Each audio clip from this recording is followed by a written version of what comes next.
ಜ್ಞಾನಪೂರ್ಣ ಜಗಜ್ಯೋತಿ ನಿರ್ಮಲವಾದ ಮನವೇ ಕರ್ಪೂರದಾರತಿ. ಜ್ಞಾನಪೂರ್ಣ ಜಗಜ್ಯೋತಿ ನಿರ್ಮಲವಾದ ಮನವೇ ಕರ್ಪೂರದಾರತಿ. ಅನುದಿನ ಗುರುವಿನೊಳನು ಗೂಡಿ ಭಕ್ತಿಯಲಿ, ಅನುದಿನ ಗುರುವಿನೊಳನು ಗೂಡಿ ಭಕ್ತಿಯಲಿ, ಜನನ ಮರಣ ರಹಿತ ಜಂಗಮಕ್ಕೆ ಬೆಳಗಿರಿ.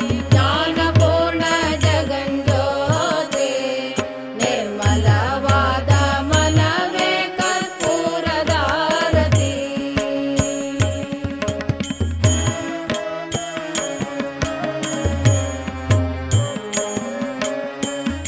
And we will prepare jaggery in your home. Very easy, very easy, very easy. ಸ್ನೇಹಿತರೆ, 1 kg ಬೆಲ್ಲ ಅಥವಾ 4 ಲೀಟ್ರು ಕಬ್ಬಿನ ಹಾಲು ಅಥವಾ 1 kg ಚೆನ್ನಾಗಿ ಕಳ್ತಿರೋಂಥ ಸಿಹಿ ಹಣ್ಣು.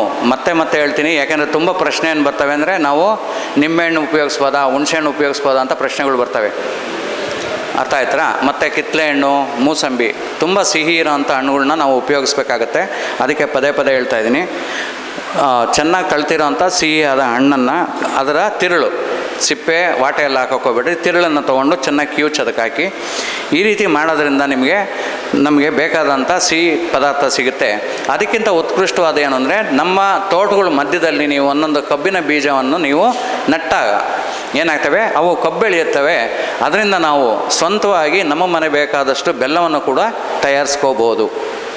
I have arranged one trainings in Gujarat for only women farmers, how to prepare jaggery in your home. And fantastic response has been given by the women farmers. ನಾನು ಗುಜರಾತ್ನಲ್ಲಿ ಬರೀ ಹೆಣ್ಮಕ್ಳಿಗೋಸ್ಕರ ಮನೆಯೊಳಗೆ ಹೇಗೆ ಬೆಲ್ಲ ತಯಾರಿಸೋದಂತ ಒಂದು ಕಾರ್ಯಾಗಾರ ಮಾಡಿದೆ. ತುಂಬ ಉತ್ಕೃಷ್ಟವಾದ ಒಂದು ಪರಿಣಾಮ ಸಿಕ್ತು ಆ ಒಂದು ಕಾರ್ಯದಿಂದ, ಹೆಣ್ಮಕ್ಳಿಂದ ಅಂತ ಹೇಳ್ತಿದ್ದಾರೆ. I will post one video in our group so that you can get the information. You can see.